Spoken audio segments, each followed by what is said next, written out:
Hi there. Welcome to another edition of Premier Investments in Wealth Management Financial Program. My name is Doug Wagner. I'm your host, and I'm going to introduce you to three of the wealth advisors at Premier Investments in Wealth Management here in a moment. But I want you to consider your financial future. Are you ready to go as far as retirement? Maybe figuring out if you want to put your kids through school. Maybe you have this dream of a hunting lodge, or maybe just like a little fishing cottage right on the edge of the lake. You can achieve those things. But you know what? You need some help. And that's where Premier Investments in Wealth Management comes in. You make the money. They'll help you figure out where the investing comes in, because it's not just about saving for your future. It's about investing in your retirement, your children, your dreams. Do so by going to premieriwm.com. Click Get Started. Answer a few questions. They'll provide for you a one-page Premier Vision document, and they'll give you a free, no-obligation meeting to go with it. They'll come to you. You can come to them. They'll do it over the web, whatever.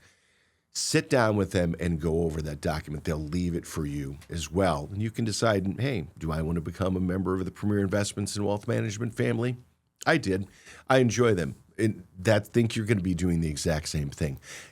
Give them a call if you'd like to make your appointment, too, at 800-383-6590, 800-383-6590. Premier Investments in Wealth Management named to Forbes 2026 Best in State Wealth Management Team. Introducing Wealth Advisor with over 31 years of experience in the investment industry, Jonas Everett. How are you? Great, Doug. How are you, sir? Doing awesome. I got some coffee. What do you got? Awesome. I got some Diet Pepsi here. Got you with the little. I'm taking the Coke challenge, drinking the Diet Pepsi. Oh, there you go. All right, good deal. What's in there? Diet Pepsi? Yes, sir. Is it turmeric? What about? Is there any turmeric? There's turmeric in there. Yeah. What else? Turmeric. Yeah, turmeric in your Diet What was the Pepsi? pine tar stuff you were putting in there? Pine tree oil? If you want to look like Antonio Banderas, you put pine pollen and turmeric in your Diet Pepsi. You have to go back to the last episode to get that joke. That was great.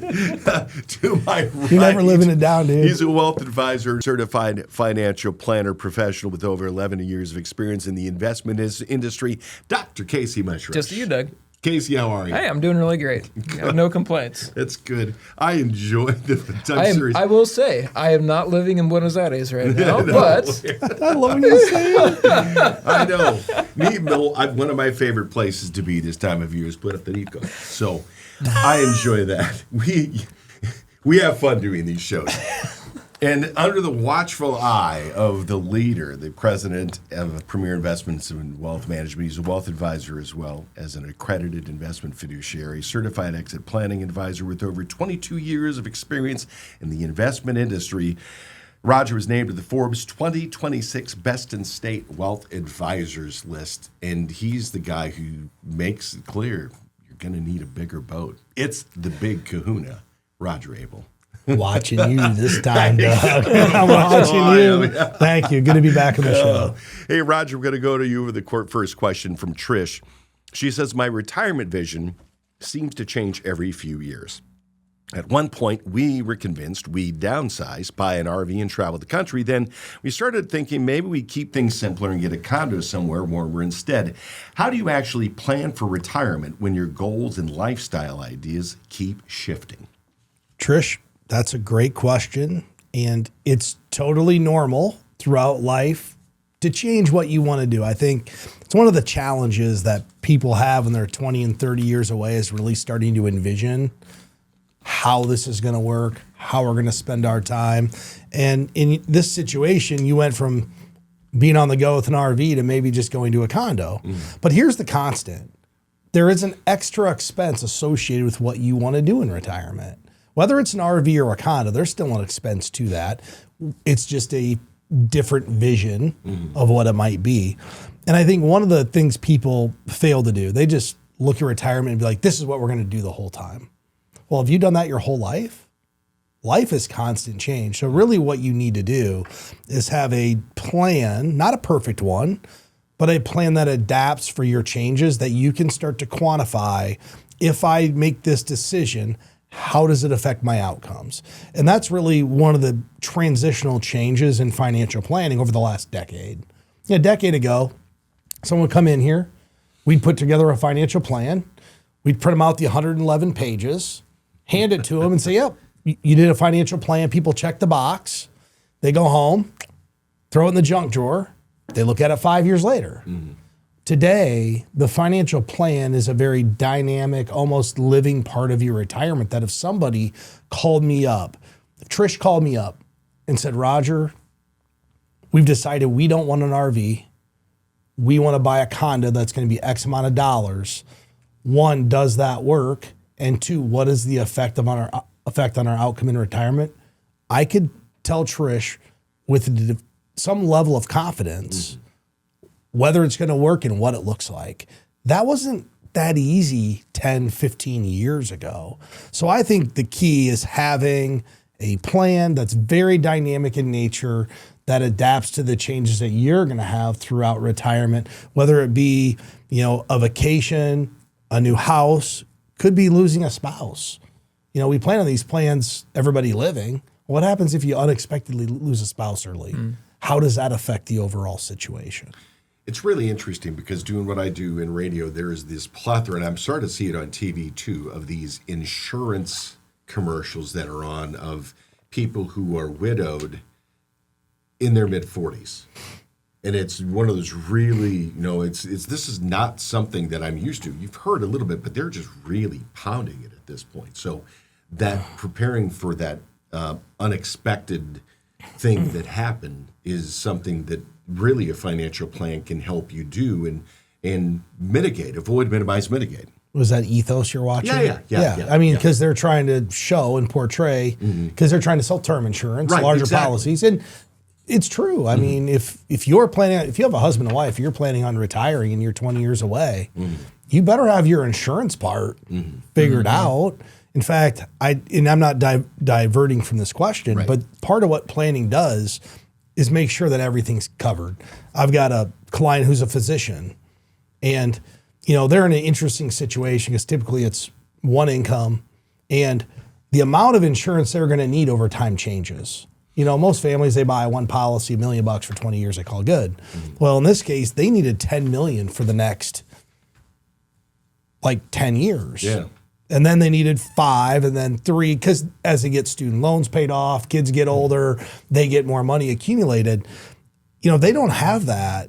Their probability of success was 0 without the insurance if he dies early. And that's one of the things this plan can do too. Because honestly, the unexpected things in the financial plan are what derail it. And that's what you have to plan for. How do we fix the unexpected? Make it flexible enough so that you can backfill for something. If everything pans out exactly how he laid it out, that would be inaccurate. Atypical. Yeah, I could give you story after story where someone told me they're going to spend X, they spent way more, or they spent way less. It has to be dynamic and changing in nature to give a good result to the client. Gotcha. That makes sense. The story that I always think back to with this is funny because I always recall Elias Randall, one of your Patriots, he was like, I started thinking maybe I want to get a fifth wheel and I want to go retire. And he said, then I realized I'd never been in a fifth wheel before. What I do have was some expectations there. I had this exact scenario happen with a client of mine. She was single, retired early, sold everything she had. She had a farm, house, sold it all, bought fifth wheel, towed it around the country for 2 years. 2 years later, now she has a place in Tucson now. Yeah, exactly. She's like, I got tired of just being transient. Yeah. I have another set of clients who vacation in Arizona, started with a house. Then they decided they wanted to do the camper thing. Yeah, they're back to a house. Yeah. The camper's great until the camper's not great. It's a small combined, even the big ones. My parents have a 42-foot fifth wheel. Right. Yeah, it's great, but it's still pretty or small. If you got a house or condo, something goes wrong, you can go to another room. If you got a camper and RV, something goes wrong, you can't go out to another room. If you got a leak, you got a leak. There's no room in there. Even if you have 2 slides. Exactly. Nowhere to hide. Oh, my goodness. Go to Premier Investments and Wealth Management website, premieriwm.com. Trish or whomever is listening, 10 Critical Steps Guide. These are things you need to know as you're starting to prepare for retirement. They can help you. On the website, premieriwm.com, make your appointment there or by calling 800-383-6590. Over to Jonas for a question from Barb, who asks, my husband and I just turned 65. We've been hearing a lot about Roth conversions and how the new senior deduction from the big, beautiful bill may make a conversion more beneficial for people our age. How do we know if we're eligible, and are there benefits to doing a conversion at our age? Barb and the big, beautiful bill. Yes, generally you could do a Roth conversion at any age. Age 65, it's really going to depend on your tax situation, different income sources, and your long-term plan. The good news is there's no age limits for the Roth conversion. One of the things that we're looking at is it going to affect your current tax bracket versus any future savings that you're going to have in taxes? And this is going to continue until 2029. Doug, this benefit, this senior deduction that Barb is talking about for people over the age of 65. I was meeting with a customer and I asked him, I said, well, you're going to get a tax refund back this year. If you like that, we can keep things the way they are, or we can convert some of your taxable money to your tax-free accounts. Which would you rather do? And the customer actually said, well, I have a leg injury, it's not healing, and I need to spend extra money on my leg. So I want to keep that tax refund that I'm getting this year. And that was all thanks to the senior deduction. What people are using this for, why they want to convert so much money from taxable accounts over to tax-free accounts, is they're worried about their required minimum distribution amounts that they have to take out currently at 73. They have no need for the money. They don't want to pay the taxes on the money. And they're looking at, depending on how well they've done saving money in their retirement accounts, a lot of them are looking on average of about taking $35,000 out for their required minimum distributions, and they don't need that money. That's why they're preparing in their 60s, Doug, to try to convert some of this taxable money over into tax-free money. Now, there's some pitfalls if you do too much, if you convert too much. You might have some bigger tax bills than you expected. You might have an increase in your Medicare supplement premiums. So it's really a year-to-year plan that you have to do, because there are some opportunities with the senior deduction. It really helps to get advice from your CPA and your financial advisor, and then you can make an informed decision on what the best route is, if you can convert some of your taxable money to tax-free money, or if you'd just like to take your bigger refund.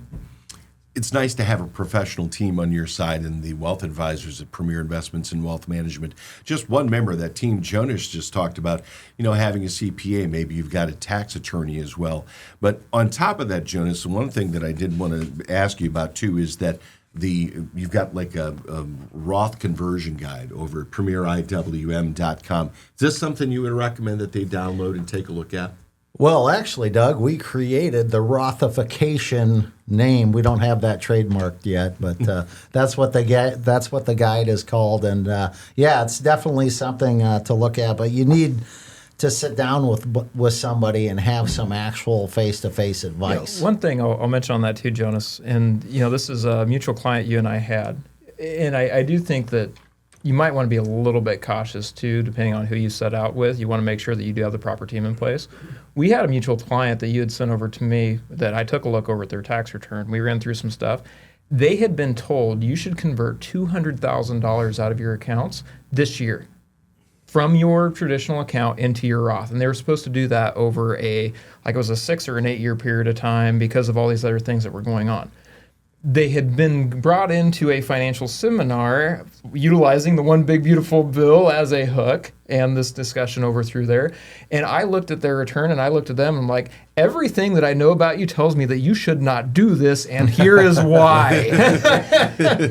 And so what we ended up doing is I walked them through. I'm like, here's the situation if you ran over on this. And basically utilizing actual tax preparation software and planning software based off current law demonstrated to them that if they had taken that particular set of advice, they would have ended up paying an additional $56,372 in tax that was completely and totally unnecessary, assuming no changes in current law. That's a big and that's bill. Yearly, right? Yes. Yeah. And did you actually figure in IRMA in there additional too? Social Security tax, IRMA was included over in that as well. Yeah, people don't even think about that when additional they- Social Security and additional Medicare surcharge. And then for them, because they have non-retirement dollars, the additional net investment income tax they started getting tagged by that too because of the adjustments in modified adjusted gross income. So That was a lot there, but yeah, a lot of money. That people don't think about. Easy to just say, yep, convert it, makes sense. Right. Exactly. There's a lot of just moving parts to the conversion. But they filled up the 22% tax bracket. Yeah. Here's the thing. If you need to depend on somebody to make a catch when it comes crunch time, Jerry Rice is the one you're looking for. Something like this, the professionals at Premier Investments in Wealth Management. Nice catch. Nice catch, Casey. That was good. Way out there. That was fingertips. Wouldn't the better right there. joke been Antonio Brown? What's that? He was Antonio Banderas. Wouldn't it have been Antonio Brown? He's only like 5'6". Oh, okay. I'm just saying. Get on You got it over to eventually. Get on over to Premier Investments and Wealth Management website at premieriwm.com. Download that Rothification page and memorize it. Commit memory. They've got so much cool stuff over there that you are just going to be enthralled with. Download it, keep it printed out. I just went to the website myself. I was looking through, and I was just stunned by the amount of stuff that even in the past couple of weeks you put up there. PremierIWM.com. Make your appointment there, or you can also call 800-383-6590. Premier Investments in Wealth Management named to Forbes 2026 Best in State Wealth Management Team. Casey, we're over to you. Brett wants to know, I'm 53, looking to retire by 62. Math, 9 years. I've been invested pretty aggressively since my 20s. At what point should I start looking at getting more conservative? Brett, great question. This is really a lot less about age and a lot more about when you need the money and actually having access over to those dollars. Now, as Doug noted, you're talking about 9 years out. You've mentioned that you've been pretty aggressive over to this point in time, but you really need to start thinking about when I need access to that money, starting to balance out that stability of having the ability to draw from those funds while still being able to have that additional growth over there as well. Now, you mentioned retire by age 62. Now, if you're like most people who reach their 60s and then retire, or at least a pretty significant chunk statistically, you may be looking at somewhere over a 30-year retirement potentially if you were to retire actually at that age.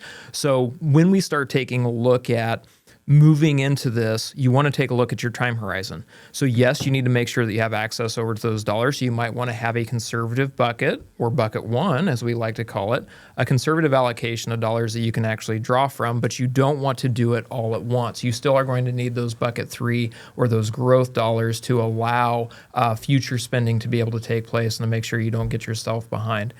Keep in mind that you might have sequence of returns risk.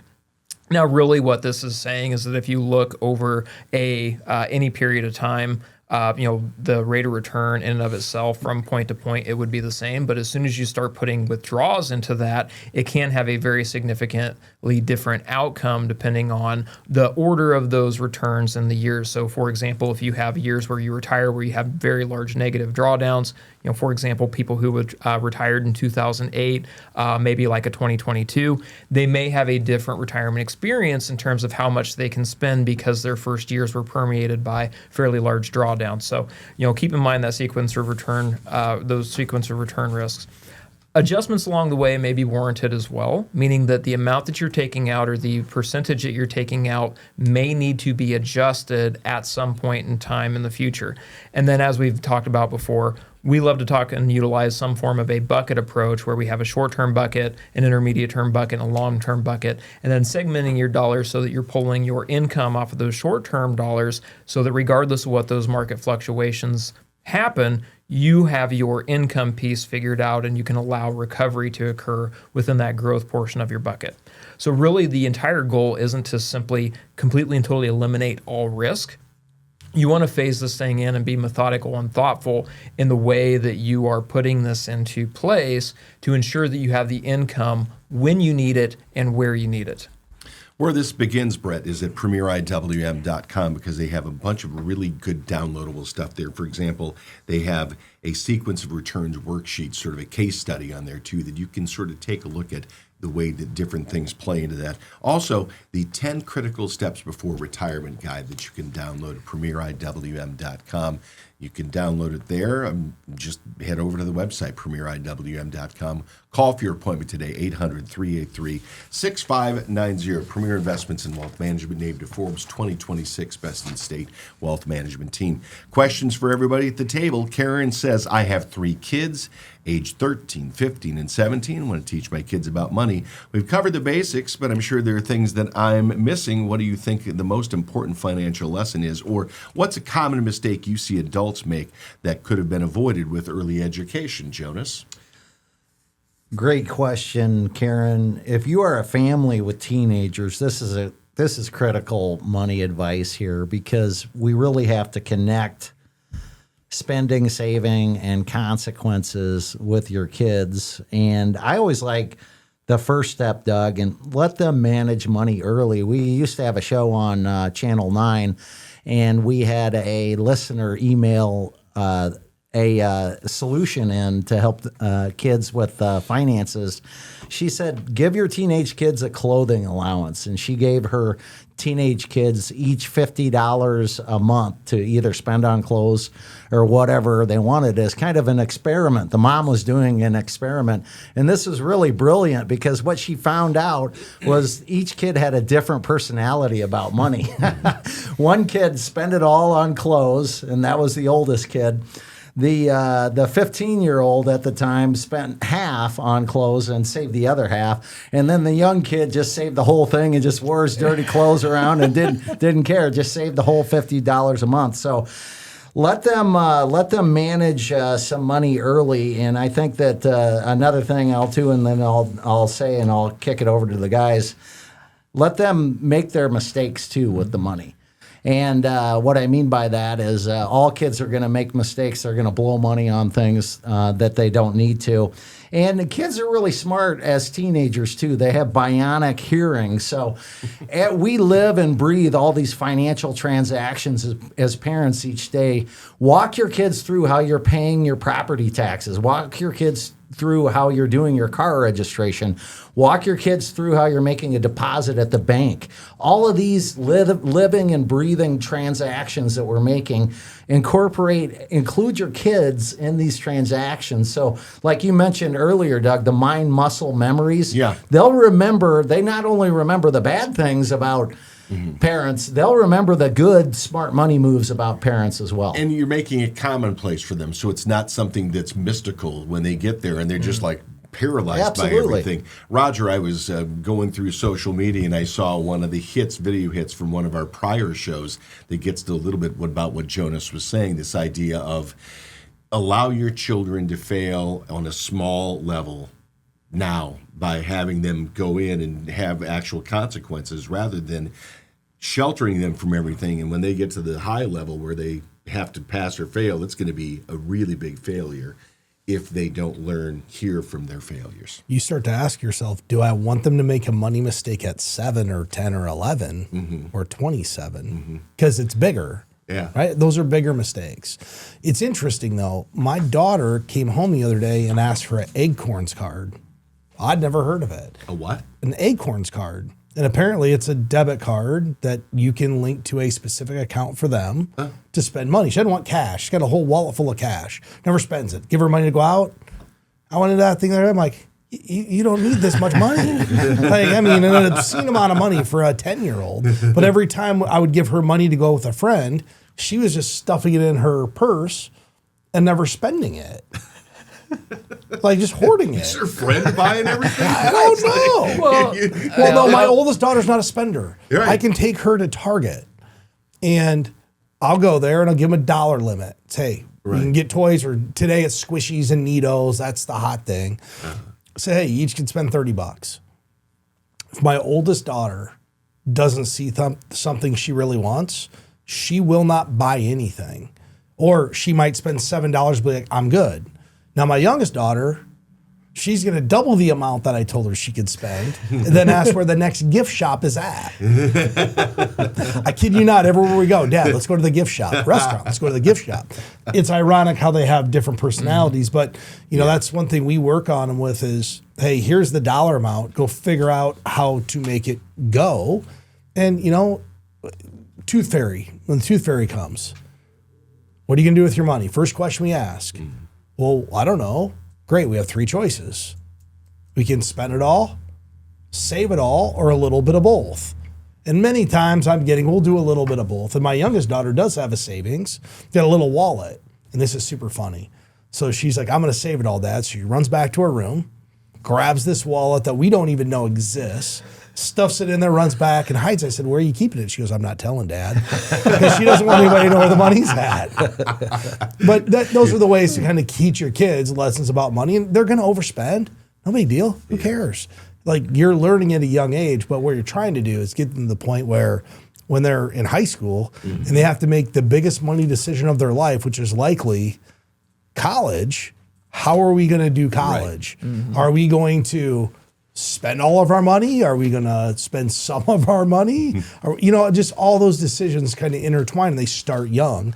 It's one of the reasons we rolled out the smart money section on our website. Right. I don't know if you've been there, but there's 4 different resources, and it's really about raising money smart kids. It's a download you can get. There's a section for young kids. There's a guide for getting your first job. What else? We have a guide for parents in college. There's one other one. Got a coloring book. The coloring book's a hit. You should grab it. I love the coloring book. Yeah, the coloring book. Grab that coloring book. Yeah, it's a really cool. It's called Piggy Bank's Money Adventure. Yeah. Go to Premier, and if you contact the office, we'll get you hard copies of it. There you go. Doug was filling that in before the show started. Exactly. Well, dream job. What do you want to be when you grow up? I want to be in radio. Well, hey, is that dream job right? That's where they can send that in to Premier, and we'll put it on the website. Really? It's a coloring page, yeah. That's cool. So if you've got a kid you want to get engaged, a young child, 4 to 7, that's the right move, is call the office and get that coloring book. My kids, I brought it home, they go, what is this, Dad? I'm like, that's the money coloring book. Why don't you read the story and color it? So I think that the other part too, and just kind of tie this a little bit in with what you're talking about, we want to make sure that, again, that these decisions are all going to be age appropriate. Right, because when we take a look at somebody like my kids, like my younger kids, where we're having these conversations over in the coloring book, or we, had the kid go to Fond Mar because he saved all of his first communion money and he had this thing and he's been thinking about this thing for a month apparently, and he went and bought it. It was fantastic. And I've also got the 15-year-old. Okay, what are our trade-offs between buying a PS5 and saving toward a vehicle? But these are the conversations. Now, incidentally, she chose the PS5, and it's like, okay, well, you don't have that money now in order to put that over towards some form of a vehicle. So we have to make sure that we let our kids make some of these decisions and also live with some of the consequences of the things that they do choose. So for Karen specifically, we have 13, 15, and 17. Alluding to your point, the 13-year-old, you should start talking about, hey, do you want a car? If so, how are we going to save for this car? The 15-year-old, you might start the discussion. Great, you've got the money saved for the car. How much is the insurance going to cost? Like the little things. And hey, mom and dad might be helping out with the insurance. Right. But make them aware that the car is not the end of the expense. Right. Yep. It's the beginning of a bunch of new expenses, insurance and speeding tickets and gasoline and car accidents, because it's all going to happen. Right. And then the 17-year-old, we're likely getting the conversation, college planning, if they're going to do that. And if we're not, okay, what does that look like? And for the 17-year-old, start to map out, all right, so if we're going to University of Iowa, our tuition is going to be $14,000, but we need to have a place to live. How are we going to pay for that? Is it a part-time job? Are we going to apply for grants? Make them go through the effort to get the scholarships. I feel like too often, though, at 17, first thing they do is send their kid to financial aid. That should be the last place you go. I know college is not full-time. Someone tells you college is full-time, they're lying. It's part-time. No, I had a full-time job and went to college. I worked 30 hours a week all the way through college. Because I'm with you. My dad, it just, that's what I did. Maybe more focused is one of the things. You have to focus on both of these things, when you do it. It's a really good thing to, get you mentally prepared for real life. I had a buddy, my best friend, when he was in high school, junior high, he started doing detasseling. And so he started work, but the thing is that he did detasseling 8th grade, 9th grade, but then he worked his way up to manager level, where you make the real cash in detasseling. he bought himself with that one, a Chevy Blazer, an old beat up truck. He drove it for a year, and then he said, found me an Audi. I wanted this Audi. And then he said, I know I have to pay for everything that goes wrong with an Audi too. That's the worst part of an Audi. But he had the money for it at that point until he was able to shelve it because he went to college and take your car to school for something like that. Mm-hmm. Get prepared. And schools don't necessarily prepare kids for this stuff anymore. Maybe back when we were kids they did, but now they don't necessarily. You have all sorts of different programs that are out there that you can look up and find your local consumer financial agency. You got banks, credit unions to do it. Premier Investments and Wealth Management websites, good resource right there as well. PremierIWM.com. If you homeschool your kids, that's perfect opportunity to use that as well. You can just use that, and that can be one of the pots that you have for helping your kids get used to financial life and paying bills and saving money and things like that. PremierIWM.com. If you have other questions, you can call 800-383-6590 for Premier Investments in Wealth Management. Roger, back to you. Good question from Rich here. I'm 57, and over the last few years, I've really tried to get serious about retirement. My wife and I are both in our peak earning years. The kids are mostly off the payroll, and for the first time, we actually have some extra cash flow. I've been funneling as much as I can into our retirement accounts, basically maxing everything out, and then some when possible, and then some when possible.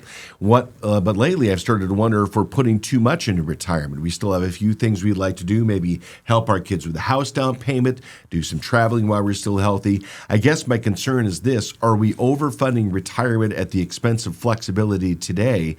Is there a downside to putting too much into these accounts, or is more always better? Lots of questions in this one. The reality is saving aggressively is great, regardless whether it's in a retirement or a non-retirement. But overfunding retirement accounts at the expense of lifestyle flexibility can be a problem. I think you made a comment here, Rich, where you're maxing out your retirement or investment accounts. Right. That's awesome. You should be commended. Just because you put more money, though, the extra money you throw at it when you can, that's going into a non-retirement account likely. You could use that for other lifestyle expenses. I think what's most important for Rich, because sounds like you are in a strong financial spot, is really figure out at 57, you might already be there. If you've been saving this aggressively, you might already have what you need for retirement. And what a financial plan would do for somebody like Rich is potentially give them permission to help fund a house for a child or ease off of the savings because you've accomplished what you need to accomplish. And that's the flip side of financial planning. Most people think we do a financial plan and their advisor is going to say, hey, you need to save more money with us. I think part of the benefit of the financial plan is just seeing where you're at, if you're on track. And if you're already on track, then hey, that $3,000 extra you're putting away, maybe that's how we increase our lifestyle. Because ultimately, we all only have so many good years. I mean, we deal with thousands of customers at this office. Yeah. There's a point in time where the things you can do at 57, you won't be able to do at some point in the future. So why are we accumulating this big pile of money we maybe don't need? And shift your thinking, Rich. It's not to get a big pile of money. It's to generate income. The bigger your pile, the more income you get. Well, if you don't need it, why wouldn't we spend it in our great years and do the other things we want to do that bring satisfaction to our everyday life? You know, one of the things that I want to point out here, or something that I've had happen, and you kind of were starting to go down this track, Roger. You know, he says he's 57 right now, and you said, well, maybe he could retire at this point in time. I like to call those dangerous information conversations. And what I mean by that is I actually had a client that came in here, they were both 54.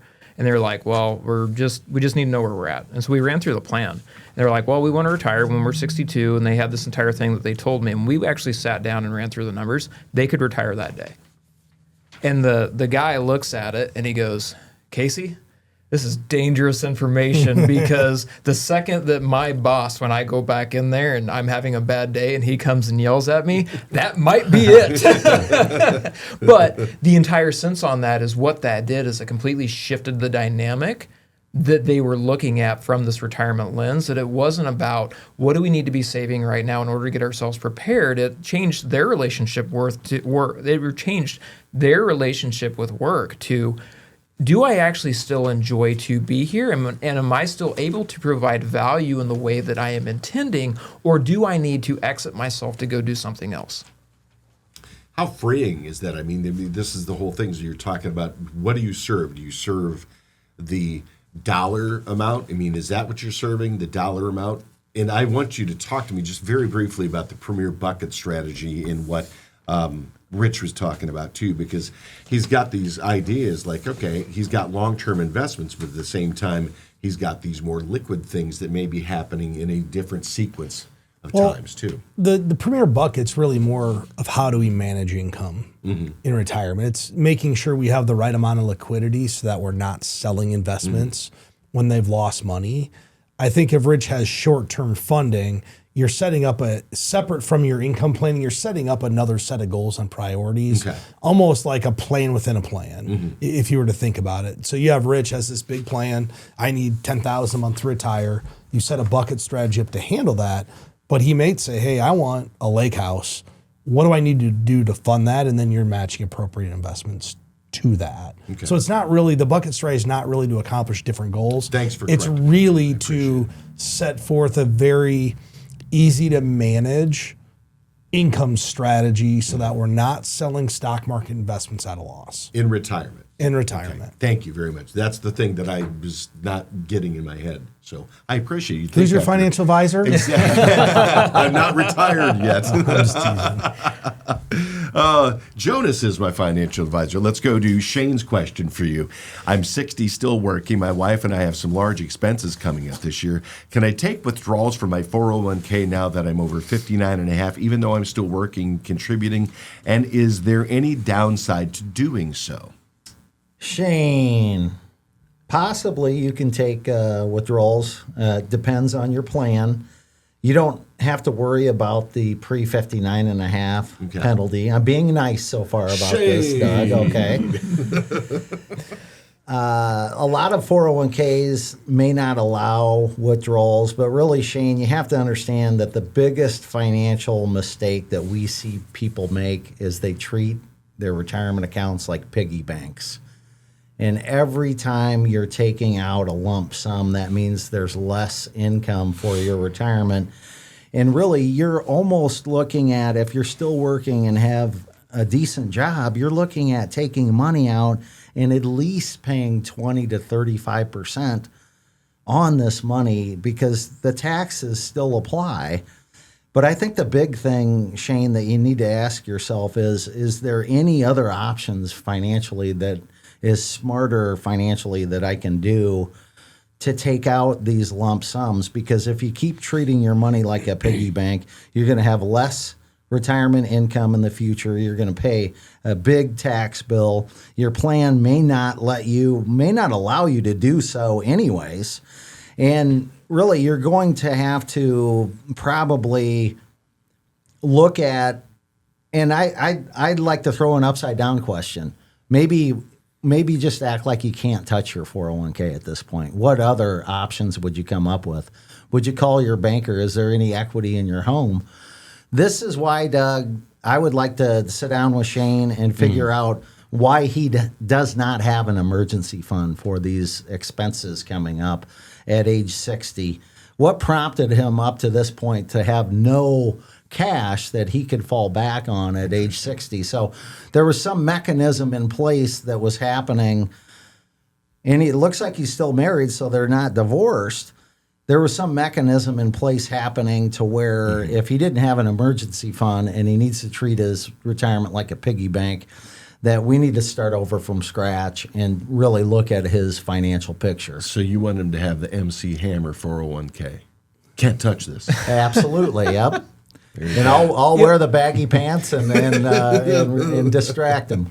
One thing I do think is, and maybe this is a good time to clarify it, something I think that gets missed oftentimes is that when we take a look at a lot of the rules that actually come over to the IRS, Sometimes they are hard and fast, and sometimes they're guidelines. Now, what I mean by that is if you take a look at the pre-59.5 rule as an example, there is a tax that applies to distributions coming off of pre-tax accounts. If you take it before age 59.5, that's an additional 10% surcharge tax on that. However, that may actually not be applicable because your plan rules may not allow you access. And that's what you're talking about, Jonas, is the plan rules themselves may not allow you to go through and actually make that withdrawal out of that plan. Now, the other thing to keep in mind, and you did mention this as well, is that if we are pulling money out of those plans, generally, directly from the plan, generally there's going to be a mandatory 20% withholding. Not every single instance, but generally speaking, you're going to withhold 20% out before you actually receive that cash in hand. So if you need 10 grand, you need to pull actually 12,000 out of your account. Now, if you look at something like a traditional IRA, you may be able to tailor that tax withholding a little bit more compared to utilizing the 401k format because there isn't a mandatory withholding off of an IRA. So maybe there are some tax considerations that whether you need it or whether you don't, you can tailor that number quite a bit more out of a different arrangement even compared to using the 401k. Only if you can actually make that happen, though, because your plan rules might be set up in a way that you cannot. Remember the game Monopoly? I was great at it. Oh, it's great. So Were you the banker? It didn't matter. That's why you were good at it. I love being a banker. I could do that. But one of the things is that I played against somebody whose strategy was they would mortgage properties in order to get money to build houses and hotels. And so they'd have all this fallow property that was sitting there. And if you land, 9 times out of 10, I'd lay the smack down on them because they would have just New York, St. James, and whatever, St. James and New York, and whatever the other one was, Tennessee Avenue, or whatever it was. Those were the ones that they had, and everything else was gone. So if you could make it past there, you're fine. Dude, the best ones to have are the red ones and the green ones. red. Pennsylvania Avenue, Illinois Avenue, they always hit right around there. Yeah, it you always put hotels on those, you win. Was it Parks Brothers that came up with that? Aren't they the ones that did Monopoly? Parker Brothers. Parker Brothers. Well, Yeah. because I think that game originated out of the Great Depression. Yeah. And the entire idea behind it was how mortgages are so terrible and how it ultimately results in like just these dire situations and these dire straits. Like that's what they were walking on. Like the history of Monopoly itself as a board game, like the origination of it's just fascinating. What's really been interesting on that though too is if you look at the modern iterations of it, like the rule sets that we have now, completely different than the way it was originally set up. How are they different? It does not punish you for debt nearly as much as what it used to. It used to be pretty like the going into debt thing over on original Monopoly rules, like the very, very original ones. It was a bad thing. Yeah. And you get a free grocery store in 3 years. Oh, wait, that's not Monopoly. That's New York City. Premier Investments and Wealth Management at PremierIWM.com. Head over there if you've got questions about your financial future. Just click Get Started and answer a few questions. The Premier Vision document. It's only 1 page long. Now, there's more behind it. You're more than welcome to ask for that too, but the whole point is that they'll sit down with that single page. They'll explain it to you and talk to you about your financial future, and that can be your roadmap if you work with them as your wealth management professionals. PremierIWM.com. Make your appointment there or call 800-383-6590. Premier Investments in Wealth Management, named to Forbes 2026 Best in State Wealth Management Teams. Dr. Mushrush. Just you, Doug. Casey wants to know, I changed jobs quite a bit in my 20s and 30s. I'm not in my late 40s. I'm now in my late 40s, and I have 6 different 401ks, most with $2,000 to $4,000 in them. Is there any easy way to merge them all together, or do I have to track down the accounts and move it all myself? Sam, this is a great question, and you can get them consolidated, but I will say that it may not be easy, and it is going to take some different legwork. Now, that being said, once it does, So call Mark Hunter. Mark Hunter, the consolidation expert. Just say it. Really what you're taking a look at in this particular situation is that once you do get that done, it will be much more simplified from an administrative standpoint. So your life can significantly improve, but like most things that are good for you, there is going to be some work that gets into it. If you've had multiple different job changes, which I think last time we looked at some of the data, we see that over the course of a decade, somebody might have 7 different job changes, if I'm recalling that correctly. You might have a lot of different 401ks that are sitting out there. Now, you have a couple of different options. You could put them all into something like a traditional IRA or a Roth IRA, basically consolidate them all into an individual retirement arrangement. You could also, if this is allowed, again, we were talking about plan rules in a previous question, but you could roll them into your existing plan. Now, whether or not they're going to accept those rollovers or accept those dollars from other plans, that will be dependent upon your plan documents.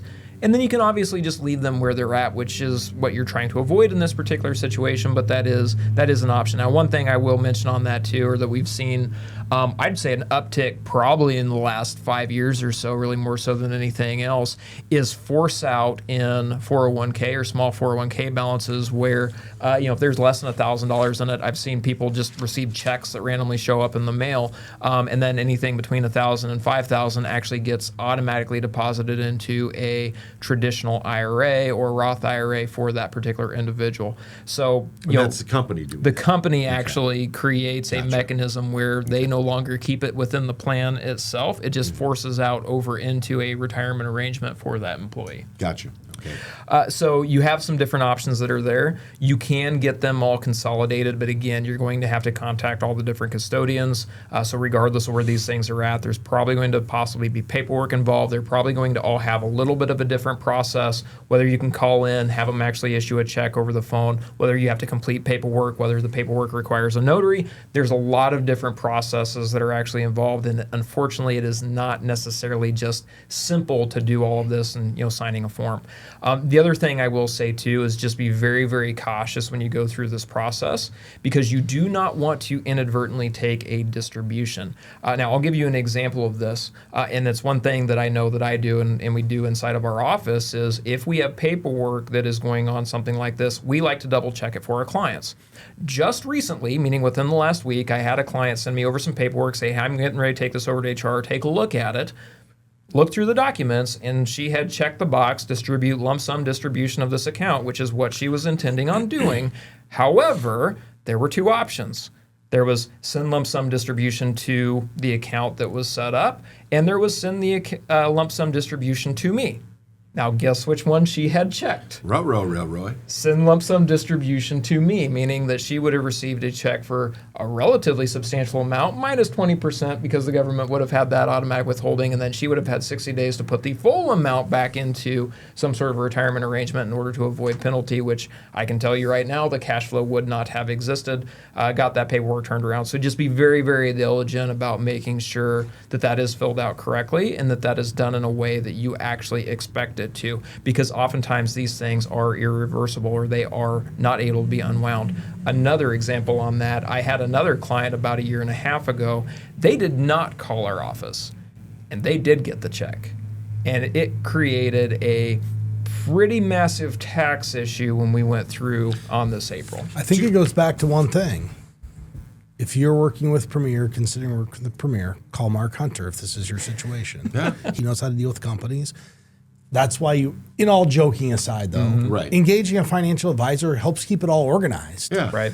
Why would you want to go about doing this yourself and figuring out all the rules and be sweating the small stuff? Just get someone to help combine them, whether in your own 401k or in an IRA. Just make things easy. Yeah. Don't know if you noticed, mine is they're mowing the lawn outside. It's kind of windy outside, too. It's been kind of chaotic. Up until last year, I was doing my windows in my house up on a ladder, a combination ladder. I was literally up 20, 25 feet, and then I had a 15, 20-foot extension doing this. And every time the wind blew, even 5 miles an hour, I turned into a sail. And I said, you know what? Somebody's got to be better at doing this than me and surviving. That's what professionals are for. You hire them because they have an area of expertise. get in touch with my friends at Premier Investments and Wealth I've seen Management. those windows. I'm Just- shocked that you were cleaning them. I have a 6-foot rule on a ladder. I don't go up higher than 6 feet. Now, I do. now, I'll too. survive most from 6 feet, but 10, I don't know. Exactly. No, I believe me, not anymore. That's what you hire professionals for, is to do the things that may be too complicated that you just can't dig into. They can help protect you as well from yourself. Premier Investments and Wealth Management, premieriwm.com or 800-383-6590 to get in touch with them with regard to that. Final question for everybody on the board. Tara asks, I'm in my 50s, recently divorced. My husband always managed our investments. Now that I'm on my own, I've been looking for some help. I met with a few financial people, but wasn't comfortable moving forward, as I was like a deer in headlights while they talked about a bunch of stuff I didn't understand. I want to understand what I'm investing in before I do it. So can I just keep my money in the investments my husband set up for now while I try to better educate myself? Or is there a downside to not actively managing it? Who's got this first? Well, I think, Tara, you can definitely take your time and try to understand these things. The first step would be just understand what you own. This money is yours now and not your husband's. So if you can just figure out what you own, and I would think the big thing is if you're getting some investments, figure out how much risk you're taking, and that risk has to align with the risk level that you are as an investor or a person. So figure out what you own. That would be the first step. She asked if I could just set it and forget it and just leave it in her husband's portfolio. Well, we talked about this, Doug. The S&P 500, which is probably the most popular investment in the country because it's inside everybody's 401k accounts, is up over 80% since the start of 2023. So it may be something that Tara wants to rebalance after she figures out what she owns for her investments, because her life and her situation has changed, and this is a perfect time to rebalance when you have everything up in a bull market. It's very difficult to rebalance if we're in a COVID year, or last April if we're in a tariff situation that month. You can't rebalance last April. Definitely can't rebalance in the bear market of 2022. So, Tara, you need to understand what you own, figure out how much risk you're taking, and then look at rebalancing if that risk doesn't fit your portfolio and your profile. By the way, I just got my notification for automatic rebalance the other day. Perfect. Just happened, so I got Call it. Mark Hunter. Boom. Terry, here's where I'd start. Frame it this way. The investments you've had the last 5 years, likely you may have to change strategy the next 5. So you need to engage with an advisor at some level because your husband did all of this work, educated himself to do it. That said, the right advisor for you is likely one that educates and really tries to make it easy to understand. It takes me back to why we created the one-page Premier Vision document. And that's really to extract all the complicated data and put it into one easy to understand page that you can see a couple of key things. And those are, 1, am I on track? And if I'm not, what do I need to do to get on track?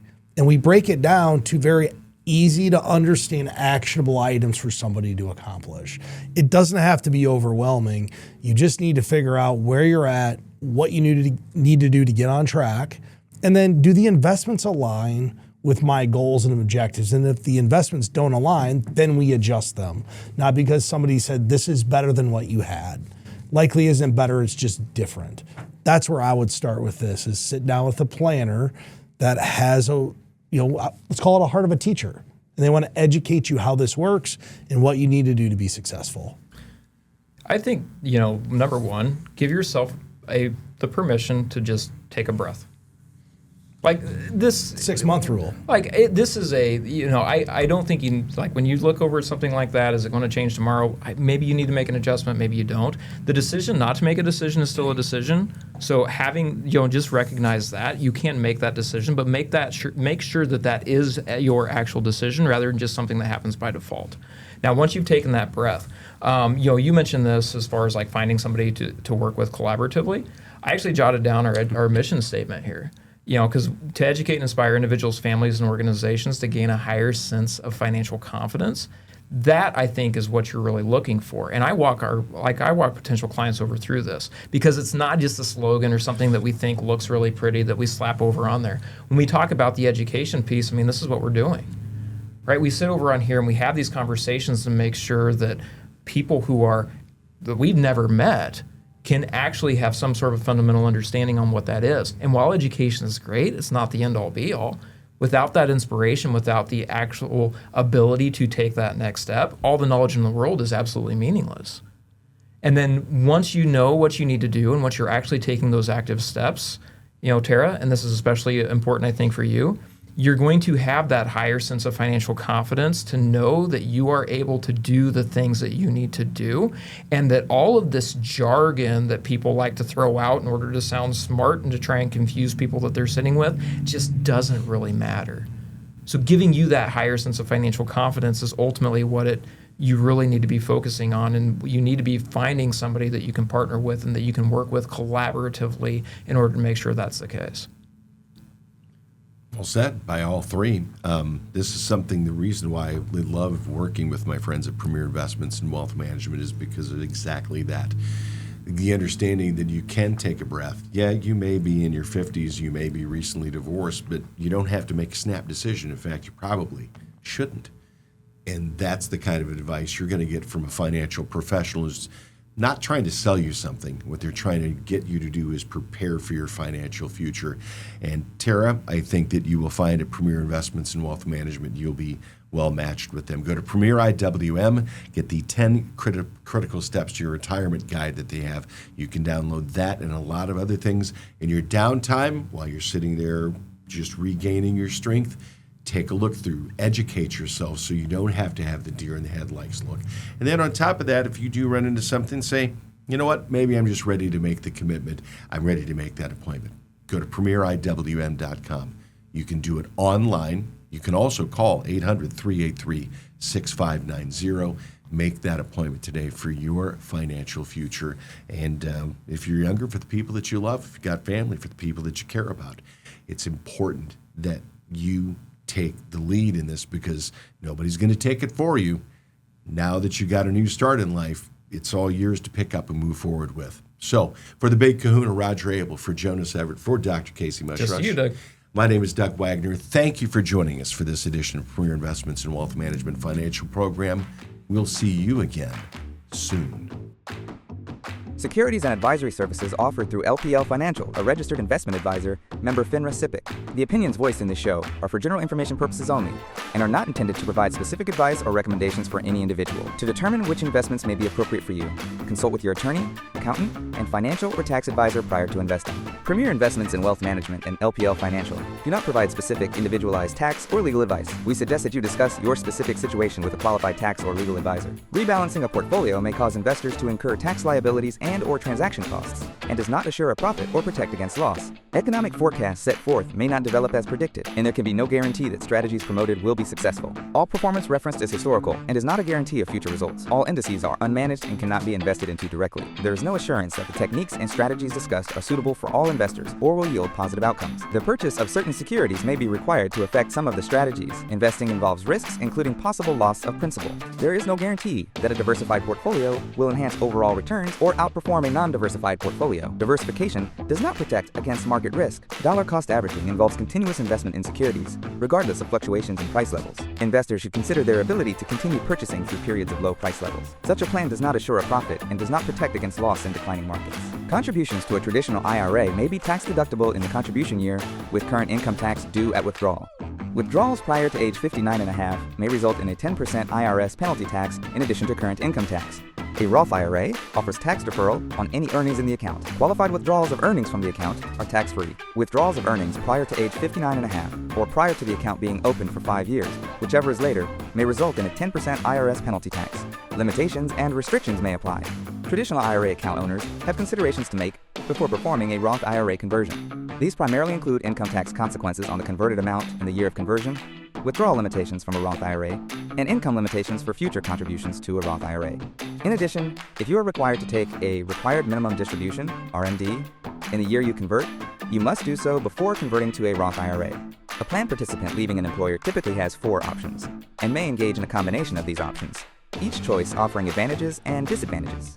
Those options include leave the money in their former employer's plan if permitted, roll over the assets to their new employer's plan if one is available, and rollovers are permitted, roll over to an IRA, or cash out the account value.